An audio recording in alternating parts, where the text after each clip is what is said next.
ইরানের বিরুদ্ধে যুক্তরাষ্ট্র ইসরায়েল জোটের যুদ্ধ কতদিন স্থায়ী হবে এবং এর চূড়ান্ত পরিণতি কী হবে তা নিয়ে বিশ্বজুড়ে বড় প্রশ্ন দেখা দিয়েছে।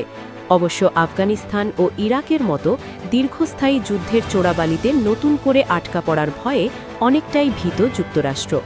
সমর বিশ্লেষকদের মতে আর তাই ইরানের সঙ্গে যুদ্ধ শেষ করতে সম্মানজনক পথ খুঁজছেন মার্কিন প্রেসিডেন্ট ডোনাল্ড ট্রাম্প, যার মাধ্যমে ইরান যুদ্ধে নিজেকে ট্রাম্প বিজয়ী হিসাবে দাবি করতে পারবেন।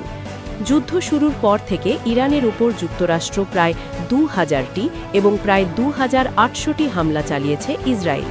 এসব হামলায় ইরানের পারমাণবিক স্থাপনা, তেল শোধনাগার ও এমনকি বেসামরিক এলাকাগুলো ক্ষতিগ্রস্ত হয়েছে।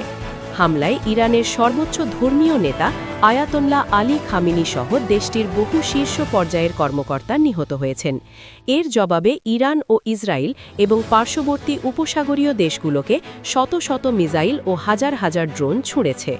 এসব হামলায় মার্কিন দূতাবাস ও সামরিক ঘাঁটিগুলোর ব্যাপক ক্ষয়ক্ষতি হয়েছে।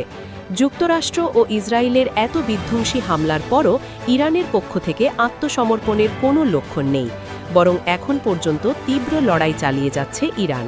এমনকি খামেনির মৃত্যুর পর ইরান দ্রুত তার ছেলে মোস্তফা খামেনিকে নতুন সুপ্রিম লিডার হিসাবে নিয়োগ দিয়েছে।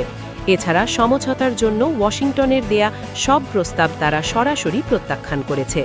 এমনকি ট্রাম্পের ইরানের ইসলামিক বিপ্লবের গার্ড বাহিনীকে অস্ত্র সমর্পণের আহ্বান জানালে তা কঠোরভাবে প্রত্যাখ্যান করে তারা। ট্রাম্পের হুমকি ধুমকির মধ্যেও কোনো ধরনের আলোচনায় বসতে রাজি হয়নি ইরানের কর্মকর্তারা। বিশ্লেষকদের মতে ইরানের এই কঠোর অবস্থানের প্রেক্ষিতে ট্রাম্পের সামনে এখন ৩টি প্রধান পথ খোলা আছে, যার মধ্যে একটি হল কুর্দি যোদ্ধাদের সমর্থন দিয়ে ইরানের ভেতরে বিশৃঙ্খলা তৈরি করা। যদিও এটি তুরস্কের সঙ্গে যুক্তরাষ্ট্রের দ্বিপাক্ষিক সম্পর্ককে চরম ঝুঁকির মুখে ফেলতে পারে। এছাড়া ইরানের ভৌগোলিক অবস্থানের কারণে সেখানে সরাসরি স্থল অভিযানের ঝুঁকিও অনেক বেশি। এই কারণে ট্রাম্প হয়তো শেষ পর্যন্ত ইরানের শীর্ষ নেতৃত্বকে হত্যার নতুন চেষ্টা করতে পারেন বলে মনে করা হচ্ছে। এছাড়া ইরানের সামরিক সক্ষমতা উল্লেখযোগ্যভাবে কমিয়ে দেওয়ার দাবি তুলে একতরফা বিজয় ঘোষণা করে যুদ্ধক্ষেত্র থেকে ট্রাম্প মার্কিন সেনাদের সরিয়ে নিতে পারেন বলেও মনে করছেন বিশ্লেষকরা। গত বছরের জুনে ইরানের উপর আগ বাড়িয়ে হামলা চালিয়ে কঠিন পরিস্থিতির মধ্য দিয়ে গিয়েছিল যুক্তরাষ্ট্র। সেবার ইরানের তীব্র প্রতিরোধের মুখে মাত্র ১২ দিনের মাথায় তড়িঘড়ি করে একতরফাভাবে যুদ্ধবিরতির ডাক দেন ট্রাম্প। এই দফায় ইরান যুদ্ধে ট্রাম্প একই ঘটনার পুনরাবৃত্তি করতে পারেন বলে মনে করছেন অনেক বিশ্লেষকরা। আর আবারও একতরফা যুদ্ধবিরতি আন্তর্জাতিক মহলে যুক্তরাষ্ট্রকে ইমেজ সংকটে ফেলতে পারে বলে মনে করছেন তারা।